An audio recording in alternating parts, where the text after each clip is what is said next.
बहुत सारी महिलाएं आपको देखकर इंस्पायर होती हैं और आप भी बहुत सारी स्ट्रगल्स के साथ ही आगे बढ़ी हैं। तो हम जानना चाहेंगे आपसे कि किन किन बातों पर आपने ध्यान दिया और आप इतने आगे आई हैं।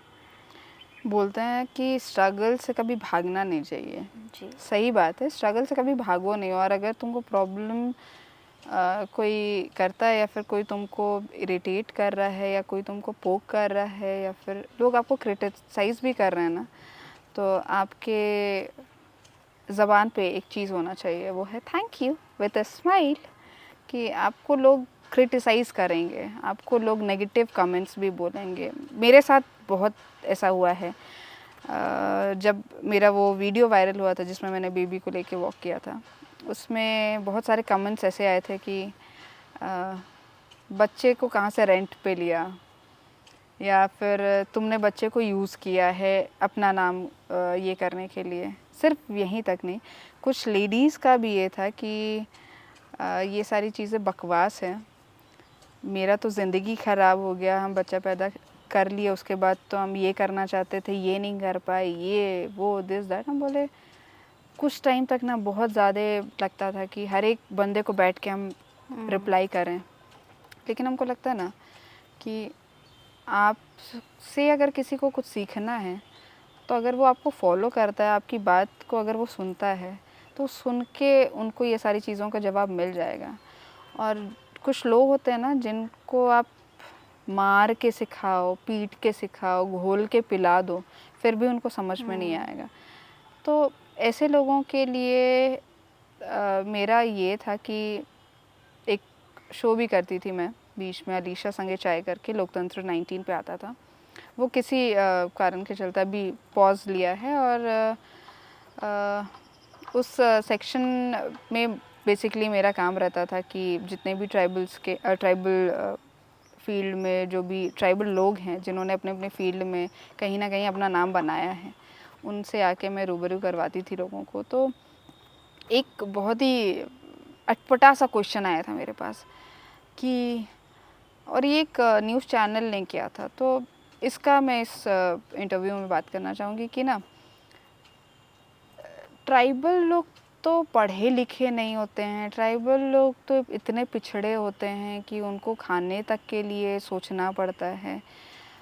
तो जब उसने ये बोला ना कि आप लोग को तो बहुत दिक्कत होता होगा ना कि कभी कभी खाना नहीं मिलता होगा, कभी कभी आपके पास सोने के लिए घर नहीं रहता होगा, मतलब वो कौन से ज़माने में जी रही हैं कि ट्राइबल्स को लोगों ने क्या समझ के रखा है कि भाई हमको पढ़ने नहीं आता है, हमको खाने नहीं आता है, हम लोग को खाने के लिए पैसा का नहीं है, ये नहीं है। ये इसीलिए क्योंकि हम लोग को जहाँ पे ट्राइबल कम्युनिटी को एक साथ होना चाहिए ना, हम कभी कभी वहाँ पे एक दूसरे के अपोजिशन में खड़े हो जाते हैं। ऐसा मेरे साथ हुआ है और होते भी आया है। बहुत लोगों को मैं लगती हूँ कि मैं बहुत ज़्यादा घमंडी हूँ। वो घमंड नहीं है एक्चुअली, मुझे लगता है कि मुझे जहाँ पे बोलना चाहिए मैं वहीं बोलती हूँ, और जहाँ पे नहीं बोलना चाहिए मैं वहाँ पे ऊट पटांग या फिर बोलते हैं ना कि ज़बरदस्ती घुस नहीं जाती हूँ, या फिर ये नहीं बोलती हूँ कि नहीं तुम मेरी बात सुनो। यहाँ पे मुझे लगता है कि मुझे नहीं बोलना चाहिए, मैं नहीं बोलूँगी। और ट्राइबल्स को लोग जो ये सोचते हैं ना कि ट्राइबल लेडी है उसके घर में सपोर्ट नहीं मिलता है, सबको सपोर्ट मिलता है। हम लोग वो इडियट्स होते हैं ना कभी कभी, एक इंसान को बोल रही हूँ, एक बच्चे को बोल रही हूँ, एक सिंगल पर्टिकुलर इंसान को बोल रही हूँ, एक इंडिविजुअल को बोल रही हूँ कि हम सबको मौका मिलता है। वो हमारे ऊपर होता है कि हम लोग उसको यूज़ कर रहे हैं किस तरीके से, हम लोग उसका यूटिलाइज़ कर रहे हैं और उस सपोर्ट को बर्बाद कर रहे हैं। वो चाहे हमारी फैमिली हमें फाइनेंशियल सपोर्ट करे, इमोशनल सपोर्ट करे, मेंटली सपोर्ट करे। हड़िया में जो रानो है ना, वो एक बीच में ये टॉपिक चेंज कर रही हूँ, वो रानो बहुत अच्छा एक मेडिसिन है। जब भी माँओं को, बहुत लोगों को नहीं पता होगा, जब बच्चे का गैस हो जाता है ना, उस रानो को आप हल्का सा तोड़िए, पानी में मिक्स कीजिए और नाभि के पास उसको लगा दीजिएगा, गैस ऐसे गायब हो जाएगा। तो हड़िया से सिर्फ मत्ता नहीं है, हड़िया दवाई भी है। तो मेरा सॉरी टॉपिक चेंज हो गया था। और हाँ, ये जो सेकंड जो ये था कि बहुत बोलते हैं ना कि ये चैलेंजिंग चैप्टर है किसी भी इंडिविजुअल पर्सन के लिए, ज़रूरी नहीं कि वो एक लेडी हो या जेंट्स हो। आपको ना मेंटली स्ट्रांग होना पड़ेगा।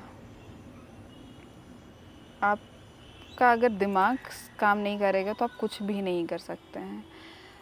तो बहुत लोगों ने मुझे बहुत तरीके से टीज़ किया, बहुत लोगों ने तमायरास किचन के बारे में भी ऊट-पटांग कहा, बहुत लोगों ने ये तक बोल दिया बुढ़ी हो गई है, मोटी हो गई है, काली है, ये है, वो है, ये मॉडलिंग कैसे कर सकती है, ये कैसे कर सकती है।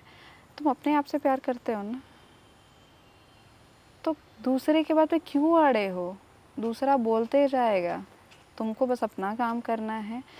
और बस तब नेशनल टीवी क्या, तब तो भाई तुम दुनिया में फेमस हो जाओगे। और ये मेरा एक मैजिक फंडा है कि दूसरे बोलते हैं ना, तो ज़रूरी नहीं है कि उसको भूलो, याद रखो। कभी कभी वो जो ट्रिगर करने वाली बातें हैं ना, उस चीज़ को आप याद करके कभी कभी आप बहुत कुछ अचीव कर लेते हो। और एक ये चीज़ तरीके मेरे से साथ मोटिवेट करता है वो होता है मेरे आगे जाने साथ। के लिए। मुझे लगता है कि अगर कोई लड़का मुझे छेड़ के गया ना, 2-3 थप्पड़ लगा के ये तो हो जाता है, फिर बाद में ये सोचते हैं बुढ़ी तो हो गए हैं, छेड़ता भी है तो कुछ देखा होगा तभी तो छेड़ा होगा, ऐसे कैसे छेड़ा होगा। तो पॉजिटिवली उस हर एक चीज़ को थोड़ा बोलते हैं ना कि अपने लाइफ में अच्छा बुरा खट्टा मीठा सब चीज़ को एक साथ लेके चलना सीखना चाहिए।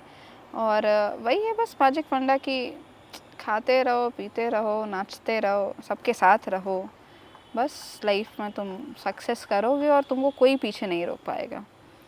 और बस मरने से पहले एक ही रिक्वेस्ट है, अगर किसी और को तो मोटिवेट कर पाऊँगी नहीं कर पाऊँगी ये नहीं पता, लेकिन ये ज़रूर चाहती हूँ कि मेरी जो 2 बेटियाँ हैं नायरा और तमायरा, कम से कम वो मुझसे कुछ सीखें और इस सीख को लेके आगे तक जाएं। और जो बोलते हैं कि सिर्फ हम लोग दुनिया का आइडियल बनना चाहते हैं, हम सच में दुनिया का आइडियल नहीं, हमको सिर्फ अपना बच्चा लोग का आइडियल बनना है। वही लोग बोल दिया ना कि मम्मी ये की है, क्योंकि हम लोग बाहर के लोगों को आइडल ज़रूर मानते हैं, लेकिन अपने घर में जो पेरेंट्स रहते हैं, भाई बहन भाभी, उन लोगों को कभी हम लोग अपना आइडल बनाना ही नहीं चाहते हैं। ये एक बहुत अजीब सी बात है कि हम लोग हमेशा बोलेंगे नहीं हमको उनके जैसा बनना है। हम लोग कभी ये क्यों नहीं बोलते हैं कि हमको पापा के जैसा बनना है, जबकि हम उन्हें करीब से देखते हैं कि वो किस सिचुएशन से कैसे हैंडल करते हैं, हर चीज़ हम लोग वो एक्चुअली उनको में देख पाते हैं करीब से। हीरोज़ हैं। जी। बट हम लोग बोलते हैं ना कि वो रियल लाइफ वालों को ज़्यादा फॉलो करते हैं, तो कहीं ना कहीं ये हमारी गलती है। और फॉलो कीजिए, आपकी लाइफ है, आपकी मर्ज़ी है, आप पे कोई दबाव नहीं डालेगा, लेकिन थोड़ा सोच समझ के कि आखिर में रील ज़्यादा काम आएगा या रियल लाइफ ज़्यादा काम आएगा।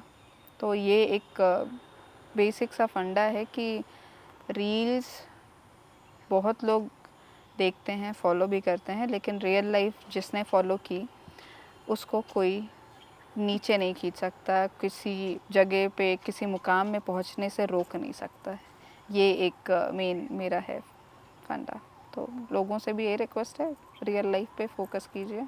जी, हम लोग कहीं ना कहीं बहुत अलग ही दुनिया में जा रहे हैं, जो कि फेकिज़म एक तरीके से कह सकते हैं, और रियल लाइफ को वैल्यू नहीं दे रहे हैं। बट रियल हीरोज़ हैं जो हमारे रियल लाइफ में, उनको वैल्यू देना चाहिए।